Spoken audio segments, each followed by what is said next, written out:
હાય, જય માતાજી. કેમ છો? મજામાં? કેવી ચાલે છે તૈયારી? તો અત્યારે હું મારું બધું ટાઈમ મેનેજમેન્ટ કરવા બેઠો હતો ને મેં વિચાર્યું કે ચલો ને આગળનું પ્લાન કરીએ, કેમનું કરવું, હવે સિલેબસ કેમનો પતાવો ને બધું કેમનું કરવું.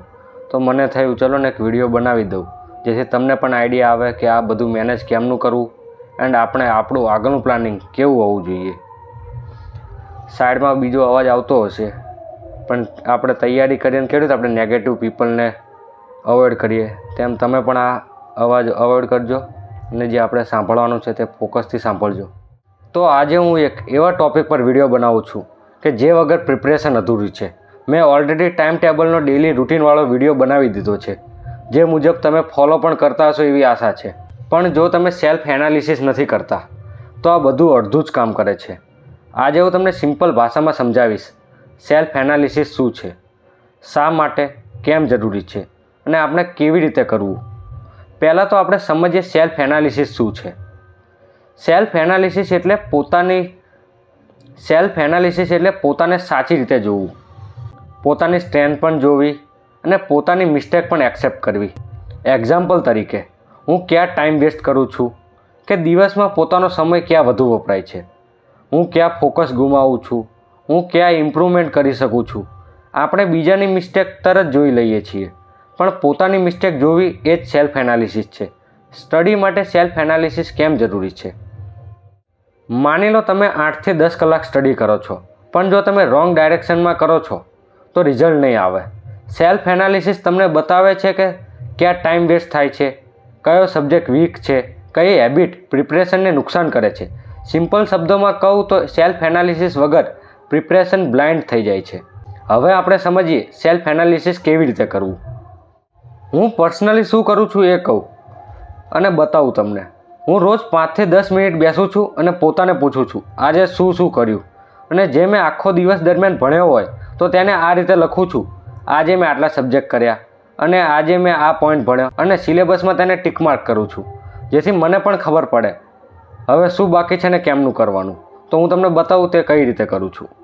જેમ કે તમે જોઈ શકો છો, મારી પાસે એક આવી નોટ્સ છે જેમાં હું આજે કેટલું ભણ્યો હોય તે લખું છું. કે ધારો કે ભૂગોળ ભણ્યો તો તેમાં કયો ટૉપિક ભણ્યો, રેખાંશ વૃત્ત, સૂર્યમંડળના ભાગરૂપે પૃથ્વી.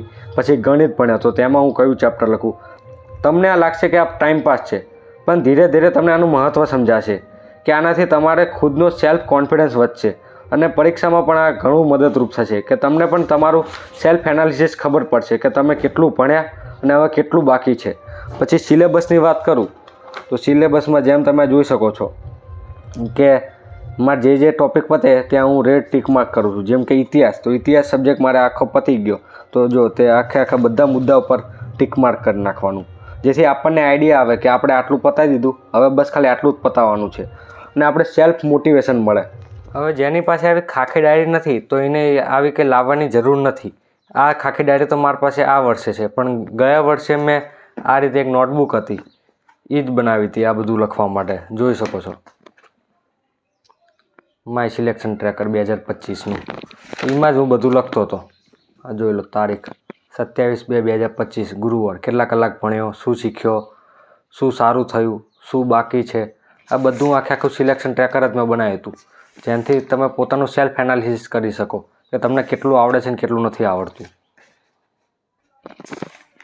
જો આ રીતે પણ લખવાનું કે નકરો સમય બરબાદ થયો હતો, તેથી આપણને આઈડિયા આવે કે હવે આપણે સમય બરબાદ નથી કરવાનો. આ જો 5/3/2025નું છે, 8 કલાક ભણ્યો હતો, શું મેં લેક્ચર જોયા હતા, PYQs કેટલા કર્યા હતા, મોક ટેસ્ટ મેં કેટલી આપી હતી, આ બધું જ હું લખતો, બધું હું સેલ્ફ એનાલિસિસ કરતો હતો. આ જોઈ લો આખી બુક બધું. જેમ કે રિવિઝન ડે, તો રિવિઝન ડેમાં હું જો PYQ સોલ્વ કરતો, રિવિઝન કરતો, મેપ મેં બનાવ્યા હતા તો એ મેપ માઇન્ડથી હું મેપ આખા બધા તૈયાર કરતો.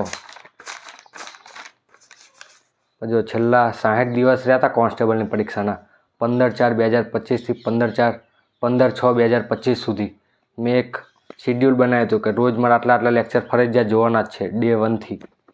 તો ડે 1, ડે 2, ડે 3, 60 દિવસો એવા રાખ્યા હતા કે જેમાં મારે નક્કી થતું કે એટલા લેક્ચરનું મારે રિવિઝન ફરજિયાત કરવાનું. તો એ પ્રમાણે હું આ બધું કરતો. હજુ ઓલો રિવિઝન ડે, તો આ બધું. તો આ પ્રમાણે તું એક સિલેક્શન ટ્રેકર બનાવ્યું હતું. જેની પાસે આવી ચોપડી ના હોય તો એમને એવું નહીં કે આવી ચોપડી ફરજિયાત લાવવી જરૂરી જ છે. તે આવી નોટ્સમાં પણ બનાવી શકે. આ વર્ષે મારી પાસે આ ચોપડી છે તો હું આનો યુઝ કરું છું, પણ તમારી પાસે ના હોય તો તમે આનો યુઝ કરી શકો છો.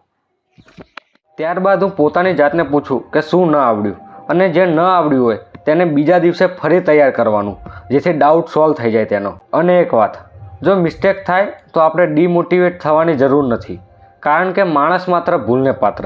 તો આપણે તેને સુધારવાની અને ધીરે ધીરે પરફેક્ટ પ્રિપરેશન બનાવવાની, નહીં કે જેમ ચાલે છે તેમ ચાલવા દેવાનું. નેક્સ્ટ ડેથી જ તે ઇમ્પ્રુવમેન્ટ લાવવાનું શરૂ કરી દેવાનું. હું તમને મારી વાત કહું, હું ગઈ ભરતીમાં બિન હથિયારી પોલીસ કોન્સ્ટેબલમાં પાસ થયો હતો, પણ ત્યારે ઉંમર 21 વર્ષ પૂરી નહોતી થઈ, એટલે PSIનું ફોર્મ નહોતું ભર્યું. પણ આ વખતે એ જ થઈ ગઈ, તો અત્યારે હું PSIની પ્રિપરેશન કરું છું. તો આજ હું સેલ્ફ એનાલિસિસ કરવા બેઠો અને મને લાગ્યું કે એક વિડીયો બનાવું, જેથી તમને પણ આઈડિયા મળે કે હું શું અવોઇડ કરું છું. જેમ કે ટાઈમ વેસ્ટ અવોઇડ કરવાનો, મોબાઈલ ડિસ્ટ્રેક્શન ઓછું રાખવાનું, આપણે આખા દિવસનો મોસ્ટ ઓફ ટાઈમ પ્રિપરેશનને આપવાની જ ટ્રાય કરવાની, અને જો મિસ્ટેક થાય તો એક્સેપ્ટ કરી લેવાની અને નેક્સ્ટ ડેથી સુધારવાની. હું પણ તમારી જેમ જ પ્રિપરેશન કરું છું. જરૂરી નથી કે હું પણ પાસ થઈ જ જઈશ, પણ ચાન્સ આપણા હાથમાં છે અને ચાન્સનો ફૂલ યુઝ કરવો જોઈએ. અત્યારે ઓવર થિંકિંગનો ટાઈમ નથી, અત્યારે માત્ર મહેનત કરવાનો ટાઈમ છે. લાસ્ટમાં એક વાત કહું, રિઝલ્ટ આપણા હાથમાં નથી, પણ પ્રિપરેશન આપણા હાથમાં છે. જે માણસ સાચી પ્રિપરેશન કરે છે એને જોબ જરૂરથી મળે છે. ભલે થોડી લેટ મળે, પણ મળે છે જરૂર. સાચી મહેનત ક્યારેય વેસ્ટ નથી થવાની, અને આપણે ડે બાય ડે ઇમ્પ્રુવમેન્ટ લાવતું જ રહેવાનું છે. અને હું મારી સાઈડથી હેલ્પ કરતો રહીશ, અને સાથે સાથે હું પણ પ્રિપરેશન કરું છું. તો જે મને લાગશે કહેવા જેવું એ હું આ માધ્યમથી શેર કરતો રહીશ. તો સબસ્ક્રાઈબ કરવાનું ન ભૂલતા અને તમારા તમામ મિત્રોને શેર કરી દેજો.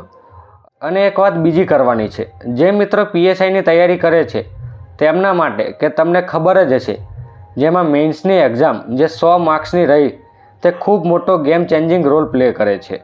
જેમાં કુલ 2 વિષય છે, ગુજરાતી જે 70 માર્કનું અને અંગ્રેજી 30 માર્કનું, જે જોયું જ હશે.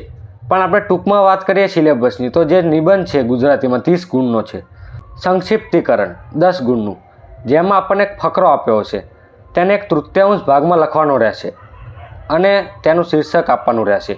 પછી ગદ્ય સમીક્ષા જે 10 ગુણનું, જેમાં ફકરા ઉપરથી પ્રશ્નોના જવાબ આપવાના. પછી અહેવાલ લેખન 10 ગુણનું અને પત્ર લેખન 10 ગુણનું. આમ ગુજરાતી ભાષા કુલ 70 માર્કની છે અને બાકીના 30 માર્કનું અંગ્રેજી છે, જેમાં 10 ગુણનું પ્રીસે રાઇટિંગ. એટલે જેમ ગુજરાતીમાં સંક્ષિપ્તીકરણ હતું, તેમ જ અંગ્રેજીમાં ફકરો છે, જેને 1/3 ભાગમાં લખવાનો અને તેને શીર્ષક દેવાનું. ત્યારબાદ 10 ગુણનું કોમ્પ્રિહેન્શન, જેમાં ફકરા ઉપરથી પ્રશ્નોના જવાબ આપવાના, અને બાકીના લાસ્ટ 10 ગુણનું ટ્રાન્સલેશન હશે, જેમાં ગુજરાતી ભાષામાંથી અંગ્રેજી ભાષામાં કરવાનું. તો આ છે મેન્સનો સિલેબસ. આમ જોતા ઇઝી લાગે, પણ આ વખતે ક્વોલિફાઈડ માર્ક્સ એટલે કે 40 ગુણ લાવવા પણ અઘરા પડી ગયા હતા. અને એટલે જ આ PSIની ભરતીમાં ઘણા લોકો મેન્સમાં સ્કોર ન થવાથી ફેલ થયા છે. તો આપણે આની તૈયારીને લાઇટલી લેવાની ભૂલ નથી કરવાની. તો હું મારી આ મેન્સની પ્રિપરેશનની વાત કરું તો મેં એક બુક ઓર્ડર કરી છે, અને જો તમારે પણ એનું પ્રોપર રિવ્યૂ જોતો હોય તો કોમેન્ટ કરજો, તો હું થોડો સમય કાઢીને તેના ઉપર પણ એક વ્યવસ્થિત વિડીયો બનાવીશ અને સમજાવવાનો પ્રયત્ન કરીશ. હજુ બુક આવી નથી, આવશે એટલે હું પહેલાં આખી જોઈ લઈશ અને એકવાર એનાલિસિસ કરી લઈશ, અને ત્યારબાદ એક મસ્ત રિવ્યૂ વિડીયો બનાવીશ. અને જો તમારે પણ રિવ્યૂ જોતો હોય તો બસ 23 કોમેન્ટનું ટાર્ગેટ રાખું છું, જે રિવ્યૂ માટેની હશે. તો મળીએ નેક્સ્ટ વિડીયોમાં. જય માતાજી, જય હિન્દ.